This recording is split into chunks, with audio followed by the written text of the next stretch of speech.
Greetings, Internet. Welcome to Aaron Plays, and I hope you're doing fantastically well. This is going to be actually my 10th episode of Into the Woods, and we're still on the first 10. In fact, we've got about 3 or 4 activations left to do to complete this turn, because we're just about to do Hindman's 3rd activation, and yeah, let's get to it. Right, so as I say, it's 3rd. We know that Withers has still got an activation to come, and Ruggles, and I believe Prentice.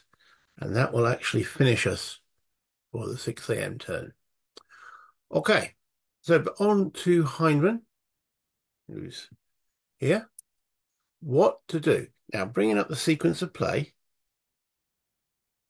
Oh, blank for a moment. There we go. So we are in the change orders phase. Do we want to change any orders? Well, Hindman is stacked with wood. I think we could stay under advance orders and just shoot at this guy. We can't assault him. Well, we can assault him if we change orders. We can't assault him in that position there, but we do need to get him out of the way. Now, we're going to be able to shoot him because we can see through the one wood hex, or should we change the orders of Wood's Brigade? I think we're going to go for a change of orders because then we can move and shoot. So, or shoot. Can we shoot and move, or has it got to be in that order? I'll have to double check that. But we're going to change Wood's orders from advance to attack. Now, to do that, I've got to roll on the change orders. But at least he's stacked with his his divisional commander. So I've got the brigade orders change table. They love the name. Brigade orders change. 6.2 is the rule. And remember, high is good. I've got a +1 if brigadier is stacked with his divisional leaders. There's a +1. Remember, high is good. And looking at the brigadier himself, Wood. Right, so let's put that there. Should we zoom in a little bit? Just a little bit. There we go. All right. So Wood has got a +1. So it's net +2 on this die roll. Ooh, one's not good. 1 + 2 is 3. He retains his order, so he stays under advance. At least it's not retain and stand where he can't move. Okay. Do we want to change any other orders? We don't have to pre-designate. So Wood's all the way down here. We could change Shavers. I think we're okay with Shavers. And Claiborne's, no, we're okay with Claiborne's. All right, so there's no actual order change. And then we're back into the activation phase. Oh, it didn't work out too well, did it? Okay. So under advance orders, we can't move adjacent to this dude here. So we might as well, so we're going to activate. Oh, no, I'll activate one brigade at a time. So we will start with Wood. And we will actually have this unit. He's armed with a musket. It's not great. Okay, so we'll start with this unit firing at the Peabody Detachment A. So it's a range of 2 hexes. So a range of 2 hexes, a rifled musket has a bonus of +1 to the +1 die roll modifier. Okay. Then you can't use prep fire, can you? No, prep fire is only 1 hex. I'll go into prep fire, what it is, when we get there. So he's on a net +1 at the moment. Then the terrain. So the terrain is you get 1 for this wood hex plus the terrain he's in. So that's now -1 for each one. So it's net -1. And then firing at the detachment is another -1. So it's net -2. So it's 5 steps firing at -2. onto this unit here. High is good. A 1 is a bit naff. Yeah, it's actually, because that's going to be -2. Yeah, that's a complete miss. Okay. Now, he can return fire, and he might as well. So, musket, though, it's not so, that's at 2x range. That's -1 to start with. He gets -1 because he's a detachment firing, and a -1 because he's already disordered. That's -3. -1 for the musket, -1 for the disorder, -1 for a detachment, -3. Then you got the terrain, it's another -2. Net -5. So you need really, really high. Well, the 7 becomes a 2. 2 at 2? No, both miss. So I'm going to mark this unit as fired. Yeah, it's got a little tiny F on it. Shall I zoom in any further? No, it's not really great, is it? No, that's too small. So I'm going to take that off and actually mark him as moved to remind me that he can't move because he's fired. And this guy will do the same. He'll fire on him as well, but he's armed with a musket, so he's already at -1. He can't move adjacent, so he might as well fire. So he's already at -1 because muskets at 2x range, yeah, it is -1. Then firing a detachment, minus another 1, and firing through woods hex and firing at a unit that's in the woods. That's total net -4. Remembering this time the 6 increments firing, -4. As a 7 becomes a 3. Okay, that's a D -1. Just double checking. That's fine. No, 6 increments, isn't it? That's a straight little D. That's a non-modified demoralizer UDD on this guy. And remember, he's Union, so he's adding 1 because they do up until 9 a.m., I believe. USA add +1 to UDDs from 6 a.m. to 9 a.m. So it's a net +1. Now, we need 6 or below. Rolls a 7. That's 3 sevens in a row. Make sure I'm not.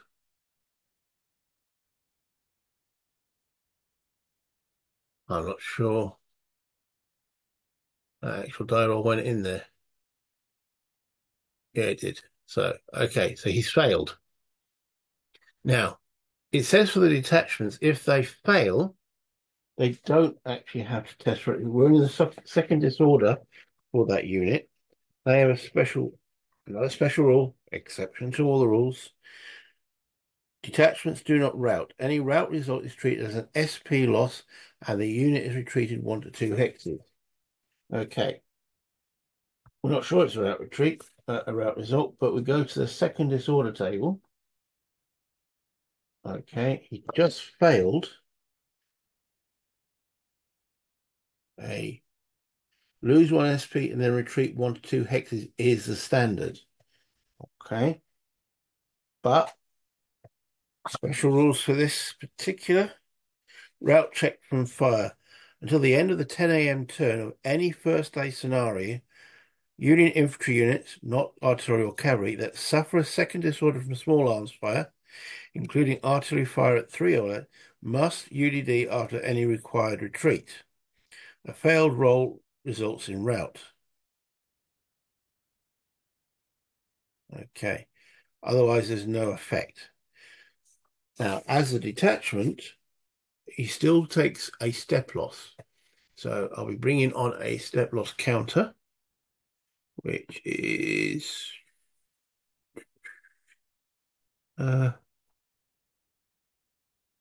where?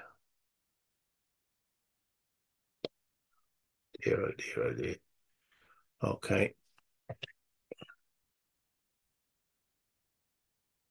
Okay, so let's bring that here for him. So these markers show the current strength. So he's going to have 1 SP left. He now has to retreat according to the second disorder table. lose one SP, and then retreat 1 to 2 hexes. He's got a choice. So he wants to get out of dodge, so he's gonna retreat 2 hexes to there. And then because of the special rule he's got, which is the Union route check from fire until the end of the 10 a.m. of any first day scenario, Union infantry units that suffer a second disorder from small arms fire at 3 or less hexes must UDD after any required retreat. A failed roll results in a rout, but we know that these guys don't rout. Okay, detachments do not rout. Any rout result is treated as an SP loss, and the unit is retreated 1 to 2 hexes. So, yeah, he's got to pass another UDD with that +1 modifier. If he passes it, he's fine. If he fails, it'll take another SP loss, which will actually eliminate him from the scenario. So here's the roll. Low is good. He rolls a 3, so he's fine, apart from the obviously his initial loss. So let's stick that under him. There we go. And then we'll mark the 16 AL, I presume that's Alabama, as moved, even though he hasn't. To show his shot. Right, okay. So we know those two guys can't move, and we've got to maintain. No, we don't. Good point. No, we do not have to maintain the continuous front anymore. Ah, there are no restrictions after the second activation of the 6 a.m. turn. This is their third activation. Oh, no. Ah. Ah. Action is joined, losses have been taken, and now we're going. Right, remember under advance orders. So 1.5, 3,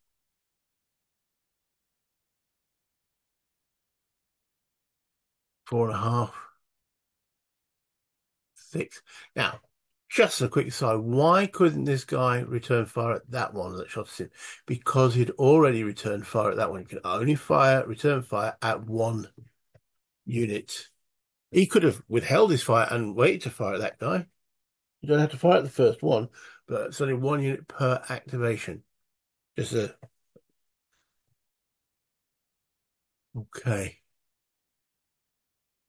Yeah. Carry on moving. 1.5, 3, 4.5, 6.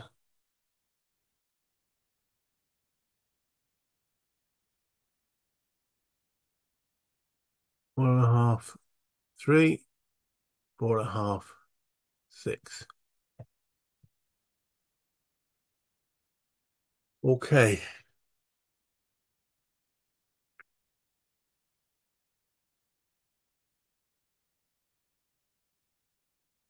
Yeah, let's move his artillery up. So that's 3, 6, 7. Treating that as clear. I feel there's 2 for artillery. 8. Okay. I think we'll actually face that way as well. And then his cavalry. Okay. 2. Here I have to double check. 4, 6. 1 extra for the stream. 7, 8.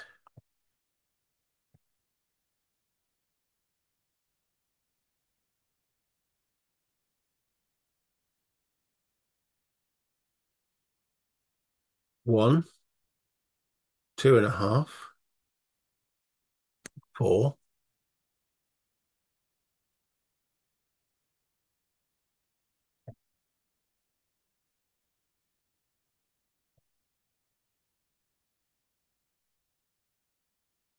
Okay, he's moved within 2 hexes again, so he could fall back.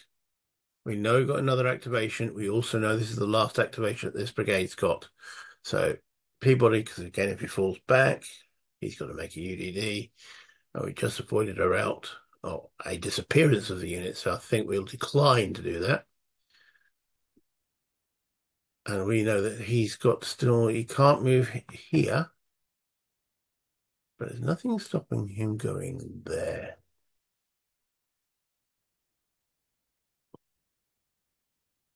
Hmm. Yeah, and doing. Oh,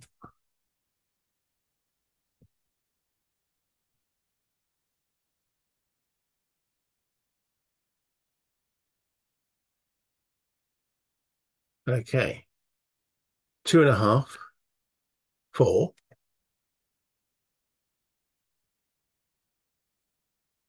5.5. Okay. And we're going to move wood here. Now he's got a command range of 5. Hmm. I'll put him out of command. What if we put him there? 2, 4, still out of command. What if we put him there?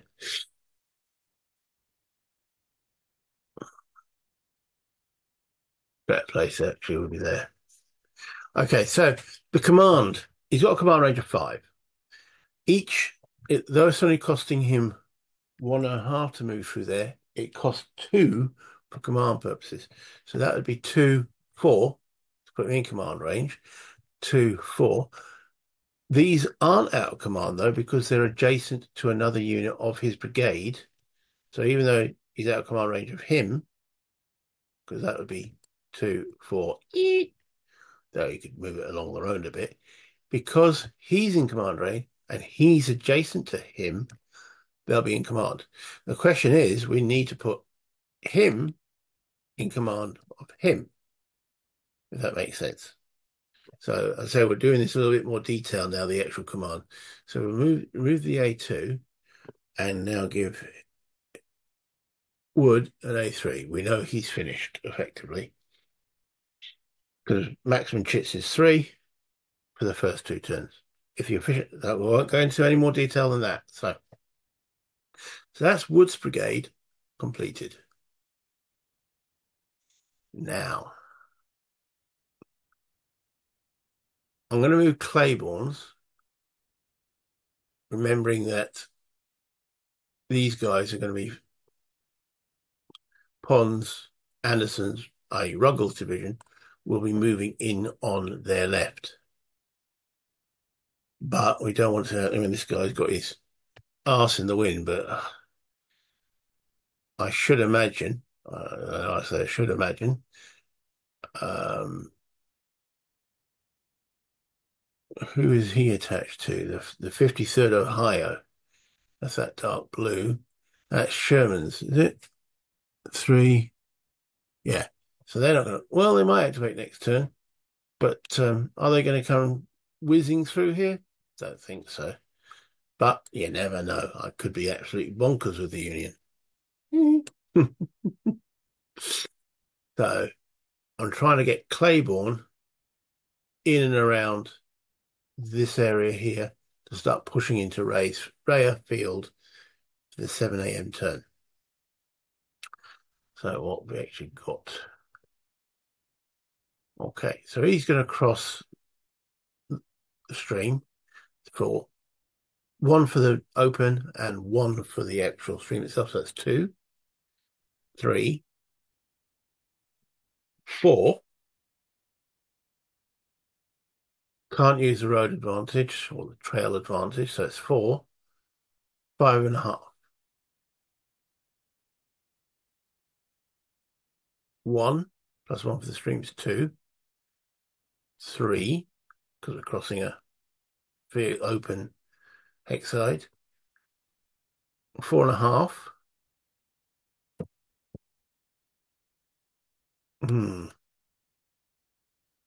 6.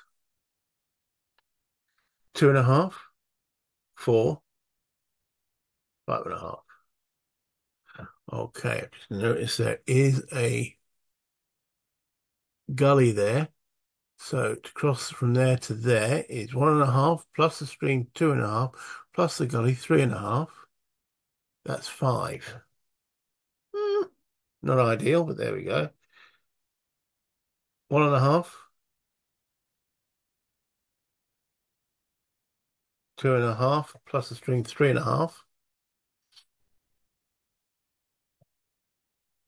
5. Okay, now he's going down. Is that two contours in the same hex? Not sure. 1.5. Yeah, 1.5. Then he's crossing. That's 3, plus 1 for the stream, plus 1 for the gully. That's 5 to there. That's about it. Okay, Claiborne's artillery, which is these guns here. Now they're on the actual path here, and it's a forward. A forward for artillery. Keep looking at this one. Stream forward is +1. Okay, and they're paying 1 for the trail. So that's 1, 2, 3, plus 1 for the forward, 4, 5, 6, 7. The trail is, yeah, 1, 2, 3, 4, 5, 6, 7.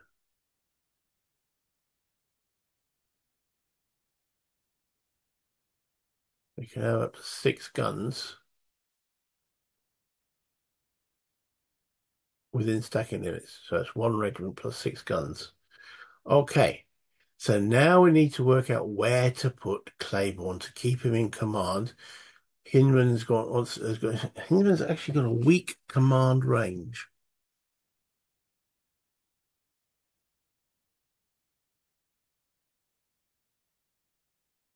Okay. So we could put him there because again, he's got command range of 5. We know that's 2, 4. But as soon as we have that 4, then he's adjacent to him, he's adjacent to him, he's adjacent to him, and so on. So I think that's okay. Bring his advance marker up, delete the A2, and put that as an A3. Yeah, I think that's okay. Sorry, that's Wood's advance marker. So there's a question now, because we've still got these two to activate. Where do we put Hindman and Claiborne? So if we put, his leader movement rate through the field is 1. So we need him over here. One, two, so if Hindman, 1, 2, 3, 4, 5, yeah. Hindman could go there. 1, 2, 3, 4, 5. Keeping Claiborne into command. He's 5 away. This is the Wood, though, isn't it? Mr. Wood would then be out of command. So putting him there is not a good idea. Should we be moving more in advance? As in putting lead commands for the woods is 2, 2, 4, 5. So what about putting him? All right, let's put him back there. 1, right. Maybe here. Maybe here. If he's, or here. No, because we still want to keep this guy in command. Oh, blimey. Yeah. Let's see what happens with Shaver, because that will then determine how far these guys have moved along, will then determine where Hindman will actually be able to go.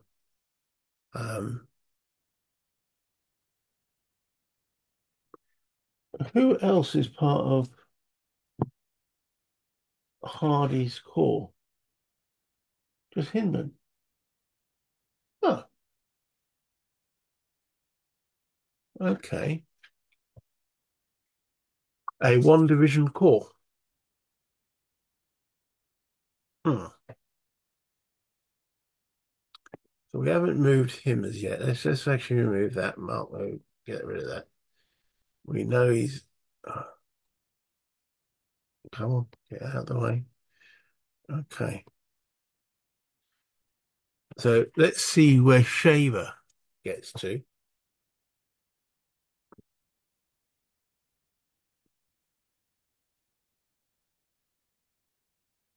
Yeah. Okay. So that's one, two. He's now moved within two hexes. This guy can't move adjacent. We know. So this is their last activation. These guys have still got an activation. So there's no point in him retreating. And this guy can't shoot him. So that's as far as he goes. Well, not really. I mean, he could go there. Three, three and a half. He could still react, but I think that's fine. Okay. One, two, three. One, two, three, four. That's Gladden, isn't it? Yeah. Shaver's got any more? He has. He's got a big regiment there. Uh, one and a half, three, ends up there. Shaver's artillery. Now, there is a restriction on artillery moving within so many hexes of an enemy unit. Let me just double check what that restriction is. Okay, so there's actually two separate and rules for this, artillery and enemy units. So they've got design notes. So while Civil War artillery manuals cautioned against artillery deploying within effective small arms range of the enemy, at least one conceded that it might sometimes be justified. Attempts to do so occurred throughout the war with varying results. Thus, we offer players two mutually exclusive options. The first reflects the prudent streak in Civil War gunnery. The second allows for the actual practice of running the guns in close. So I've got two options, and one of them has got to be the one I play throughout the game. So I'm going to go with the option two, which is the actual practice of running the guns in close. I prefer doing actual practice better than what the manual says, even though I'm reading from a manual. That makes sense. So with this in mind, it says unless stacked with or adjacent to friendly infantry or cavalry, artillery cannot move within three hexes of enemy mounted cavalry. Okay, fair enough. Provided it conforms to this restriction, the following rules apply. Following any approach fire. Well, I mean, what's approach fire? I'll be using approach fire. That's okay. I need to check what approach fire is. Okay, approach fire deals with artillery that may fire on approaching units, so we don't have to worry about that restriction. So, ending its move, right? So, three hexes and line of sight of enemy units must immediately undertake a UDD. Ending its move within three hexes and line of sight. Okay, so these artillery can move. So we're talking this artillery. Oh, where's my mouse gone? There it is. All right, this artillery can move to here, and he's not in line of sight of that unit, so there's no restriction. But as soon as if I want to bring it here, he is in line of sight. Remember, these woods don't block one hex worth. So then we would have the artillery having to do a UDD with the consequences of failure being that they would disorder, and if they really roll badly, they could actually lose some guns. But is it worth getting some guns here? What's the penalty? Okay, so I'm just reading the rules here to myself. Okay. Units move within 3 hexes and line of sight of enemy must immediately undertake a UDD with a plus DRM equal to the number of enemy units within 3 hexes, it's only one, and line of sight of the hexes, so +1. Count all extensions as separate units. Okay, don't worry. Do not regard enemy range limitations or ammo depletion when calculating the DRM. Fair enough. We're still at +1. Enemy units block line of sight, but friendly units do not. Failing the UDD results in disorder and retreat to a hex not within 3 hexes of the enemy. If the artillery fails the UDD by more than 2, it loses a number of guns equal to half the margin of failure. Okay, rounding down. Artillery ending its move within 2 hexes and line of sight of enemy units adds 2 to the DRM. So that's +3. Ooh, that's quite, because that's within 2 hexes. Maybe not then. That's been maybe a little bold.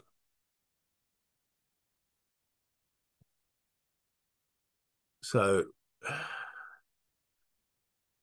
yeah, all right. We won't move them all that. So we'll move them to here. That's Suite A and Suite B. Okay. So that's when so that's fine. Remember, we can stack 6 on top of the infantry. So moving here is a little bit risky. So that's all Miller's artillery.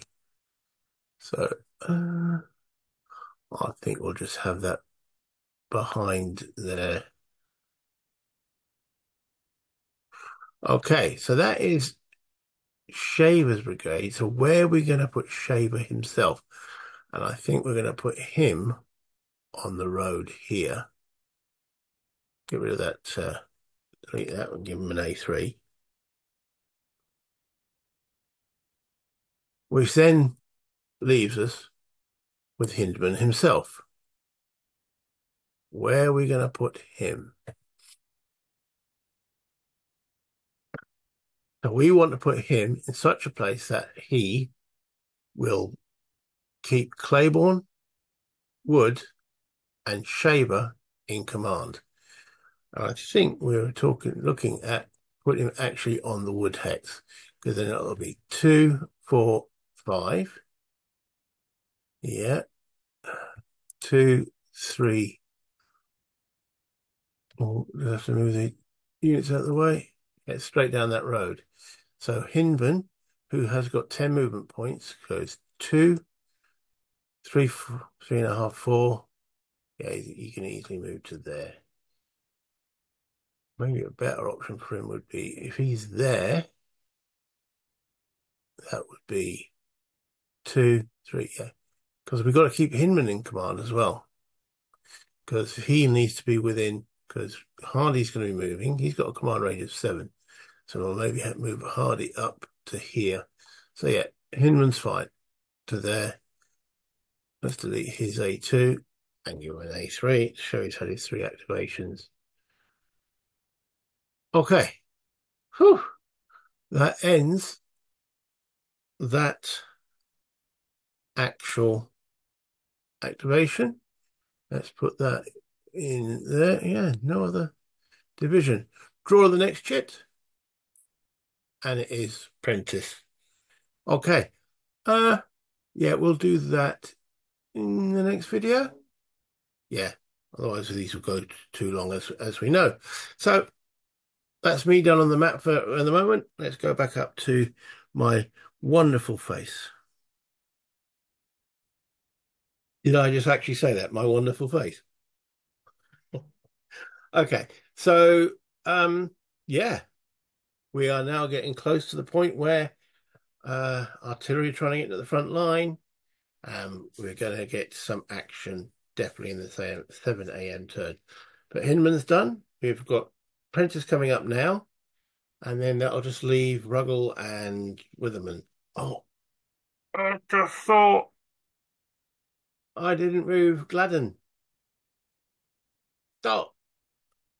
I better go back. Yeah. What do I? Yeah, I've got to. Okay, going back. Okay, so this is me going back and doing Gladden. Um, I know I've already drawn the chit, but hey ho. Uh, I'm going to be moving these guys to start moving with withers because that's what they're going to be doing next turn. I know I made a mistake, and the rest of second corps should be sitting here. Well, it isn't, so I'm moving it over to this direction over here. All right, so yeah, let's just do this as quick as possible. Um, what a buffoon. Okay. Okay. Doop, doop. Okay. So it's 1.5, 3, 4.5, 6.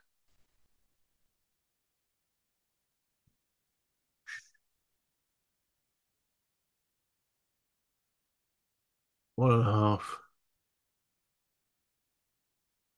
3, crossing the stream. 4, crossing that gully there. It is 5. Okay.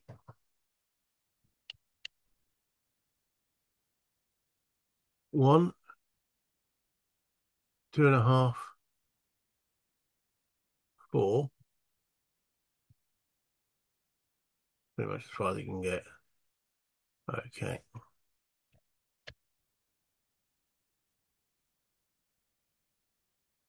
1.5, 2.5, 4, 5.5.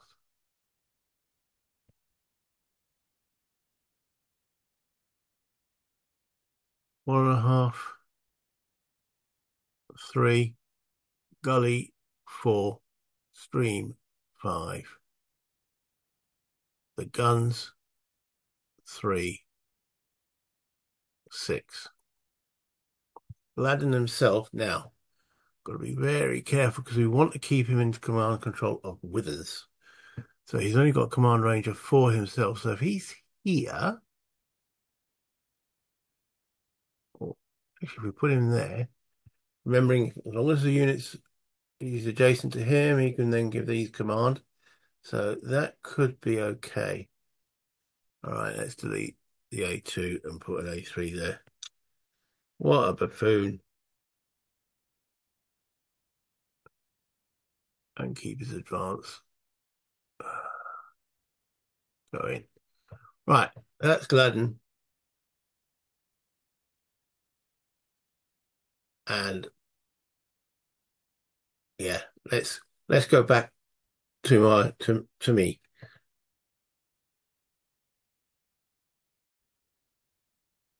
Well, there we go. Mistakes were made, but we're ready to now do Prentice. Gladden's going back with the rest of his corps. So it might not be the most efficient thing I've done for the Confederates, but hey ho. Um, yeah, you can do the usual YouTube stuff, like, subscribe, comment, let me know if what you're seeing, you're enjoying it. That's the only way I can really judge is by the likes and the comments. Views is, but other than that, progress has been made. We've got Prentice, and I think we've got 2 more Confederate activations to finish off the turn. So until next time, play games, have fun, and oh yeah, I'm doing the early wave. Bye, internet.